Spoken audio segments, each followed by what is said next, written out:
Imagine yourself standing on sun-baked 7th-century Arabian plains, where date palms sway under the oasis breezes, and from Yemen, Syria, and beyond, traders met under a sky so vast that it appeared to murmur language unheard by moderns.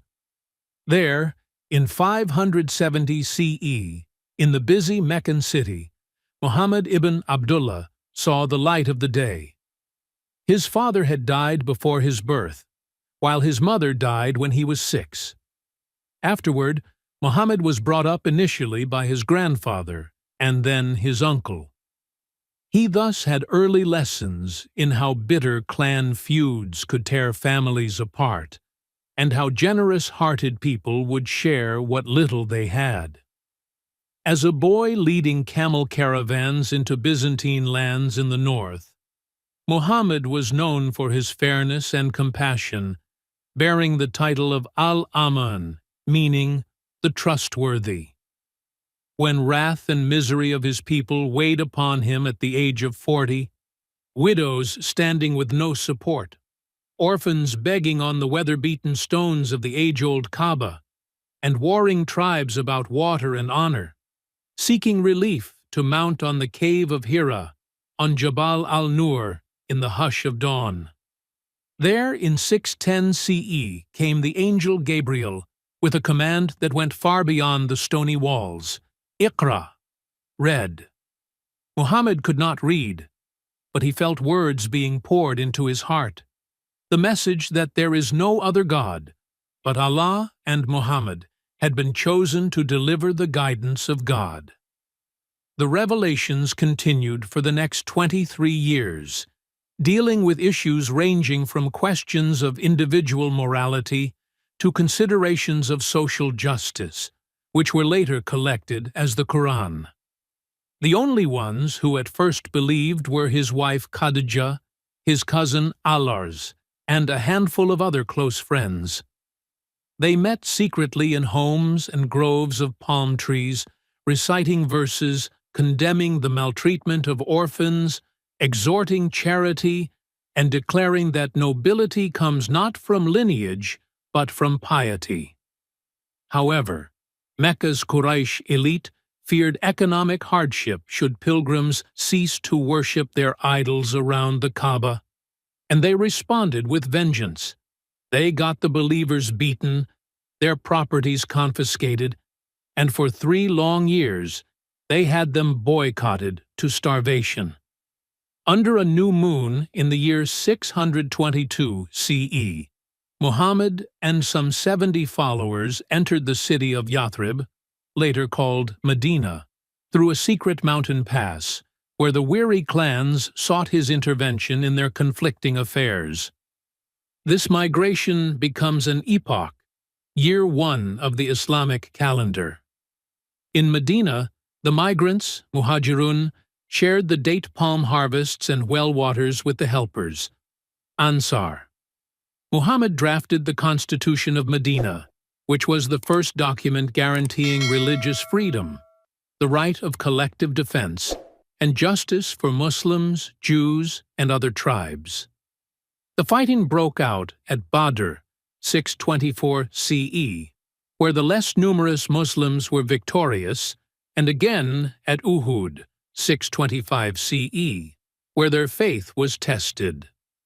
The siege of Medina and the Battle of the Trench in 627 CE remain landmark events in the annals of Muslim unity, whereby they repelled a coalition of Quraysh and allied tribes by ingeniously digging a defensive moat.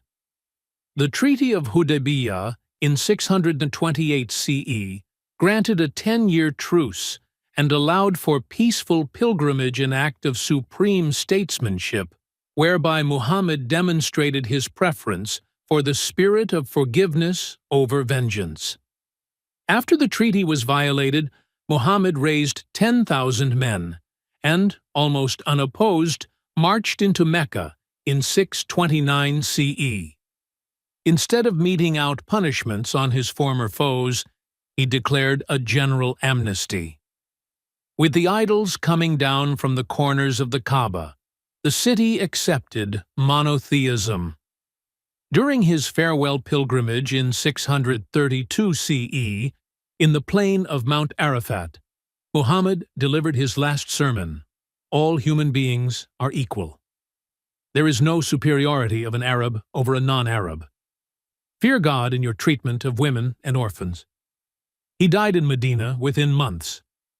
In a short span of time, however, a tidal wave of impact had gone against the Arabian shores. Oneness of God, Tawhid, angels, Malaika, revealed books, Kutub, prophets, from Adam to Muhammad, the Day of Judgment, Yawm al-Din, and divine decree, Qadar, constitute the 6 articles of faith in Islam. While one's daily life revolves around the 5 pillars, these include the Shahada: there is no God but Allah. Salah, 5 times routine prayers which cleanse the body and soul. Zakat, giving from one's wealth to uplift the poor. Saum, fasting in Ramadan to nurture feelings of sympathy and thanksgiving. And Hajj, pilgrimage rituals, circling the Kaaba, the Sa, between Safa and Marwa, standing at Arafat, that bind together some 2 million believers annually. Rightly guided caliphs, Abu Bakr, Umar, Uthman, and Allah, carried on swift conquests into the Levant, Persia, and Egypt after Muhammad, where they established libraries and schools. Damascus flourished as a glittering capital under the Umayyads, 661 to 750 CE, while Baghdad flourished under the Abbasids, 750 to 1258 CE, as the seat of the House of Wisdom, welcoming scholars like Al-Khwarizmi, father of algebra, Ibn Sina, Avicenna, in medicine, and Ibn al-Haytham in optics. Their translations and original works served as a transmission belt for ancient Greek and Indian knowledge to the West, inspiring the Renaissance in Europe. In the course of the centuries, Islam melded with local cultures, from the horseshoe arches of Cordoba's Great Mosque to the tile mosaics of Istanbul's Süleymaniye. Meanwhile, the Ghulama and the Hayat orders blossomed, offering paths for mystical remembrance, dhikr, and poetic devotion that swept through Anatolia, South Asia, and North Africa. The Sunni Shia schism, rooted in struggles for authority, after Muhammad's death, subsequently diverged into rich theological and legal traditions spread throughout Iran, Iraq, and elsewhere. Islam is home to nearly 2 billion souls today, some 85% Sunni, 10 to 15% Shia, with Ibadis in Oman and Ahmadiyyas in South Asia. Mosques serve as schools and community centers. Muslim art venerates God through geometry and calligraphy, steering clear of any representation. Families pride themselves on living in joint homes. Festivals such as Eid al-Fitr and Eid al-Adha fill bazaars with new clothes, sweets, and warm embraces.